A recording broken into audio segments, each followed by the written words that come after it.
Hey world, 9 minutes motivation at 9 a.m. inspired by me and sponsored by the Kingdom College.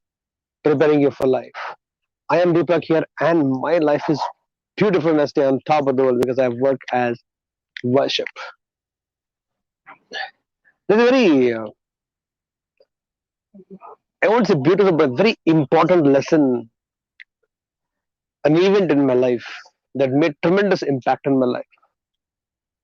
I think I was in 7th standard, 7th or 8th, I don't remember.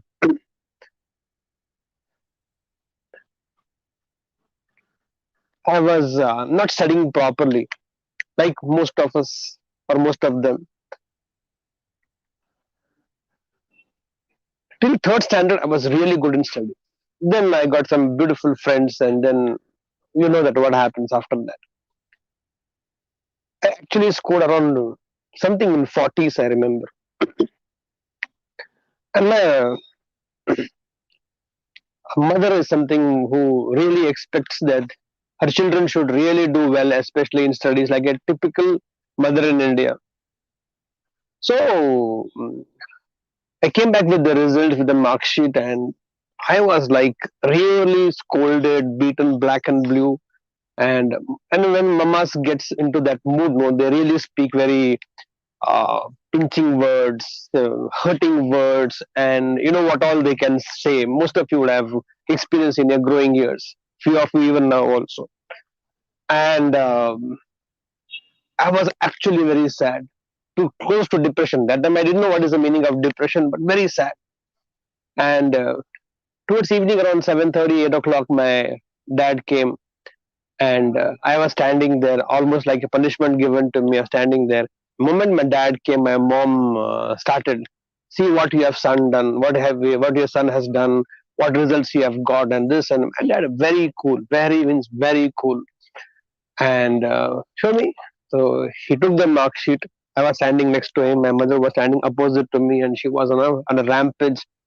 And after my mom finished her speech, my dad looked at the mark sheet and looked at my mom, then looked at me, and then he threw just his hands on my shoulder and said, "Hmm, one thing is clear.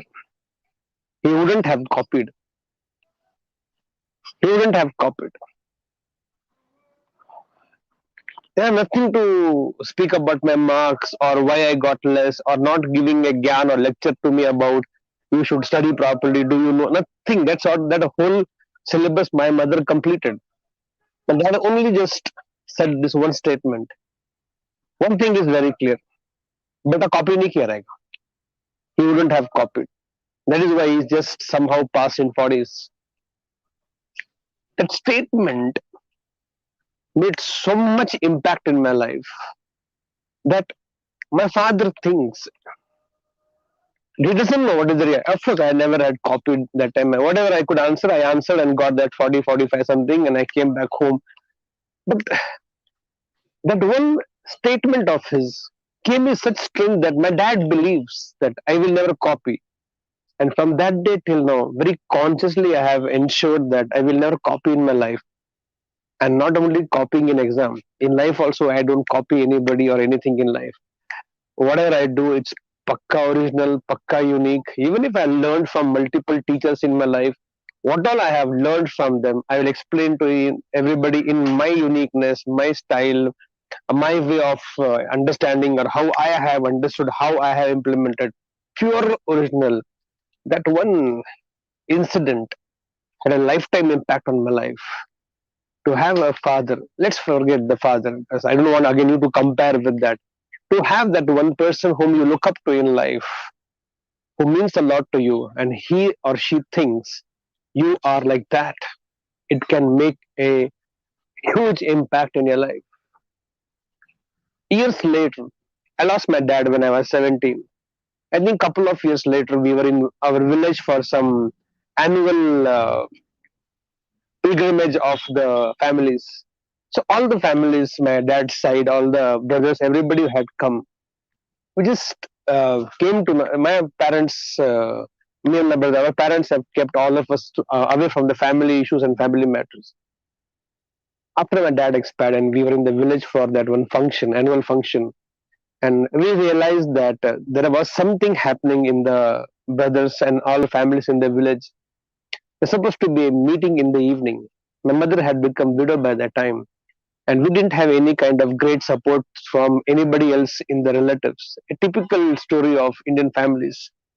And my uncles and aunts and all other brothers in the families that side were not in a great terms, and me and my brother had no idea about what is going to happen. My mother was, my mother is very simple, typical, very vulnerable to a lot of things in life.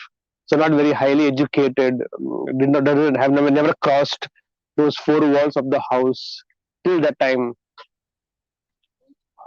And I we could see me and my brother. My mother was very anxious, little tense and stressed. I went with my brother to my mom and told her, "Mama, we don't know what's happening in the brotherhood. We do not know what's happening in the family. We have no idea about when the evening there will be night and there will be a meeting and there will be discussion about the right or wrong and this and that and all this thing will happen. And we have no idea about it. But Mama, I just want to tell you that you be there in the meeting, speak what you want to speak, say what you want to say. Just know that me and Kiran, my brother, we both will stand by you. Whatever you promise, whatever you say, we'll support you. We don't know what is right, what is wrong, but we know you're our mother. We stand by you." There was a different kind of strength on my mom's face, a different kind of energy we could feel. And then the meeting happened, and my mom spoke what she has to speak because till our dad was speaking. And here was mom's turn, and she spoke only with this confidence. That is her two sons who are willing to stand by her, irrespective of what she does. How important it is in life to have that one person in your life who says, "I believe," who says, "I'll be there with you," who says, "No matter what happens, no matter." As recent as last night, I told someone, one of them who called, little again disturbed because something happened in the family. I told one simple statement. I know if you have done it, you must be right. Even if you are not right, know that I'm with you. I'll stand with you till the end of your life. Relationship doesn't work on rights and wrongs. Relationship works on understanding. Relationship works on those emotions where you know there is somebody in your life who's willing to say, "I'll be with you, no matter what, no matter what." I just tell to all the students, I just tell to all the people who are connected with me, no matter what. I don't know what's right and what's wrong. I don't know what's the reality, what is the truth. But just know one thing, I'm there with you. I'm always with you. I'm going to be with you, no matter what. If you have one person like that in your life, thank God. Feel blessed that you're gifted with some amazing relationship who's willing to stand, not judgmental about you, not measuring you on some parameters what world has defined, but you go by the strength of your heart and say, "I'll be there." I like that name of the movie of Shah Rukh Khan. Main hoon na, go, do what you want to do. Go, do what you want to be. Go and be what you want to be. I'm there. Main hoon na. If you have one person like that in your life, really you're blessed. Deepak, but I don't have anybody. Then can you be that to somebody in life? Then complaining and crying and grieving about that vacuum in your life, can you do that to somebody's where you can go and tell, do what you want to do, be what you want to be. I'll be there with you. Main hoon na. With this belief, let's start this day. Love you so much. Main hoon na. I believe I can. I believe I can. I believe I can. So guys, go set and go. का मुझको जुनून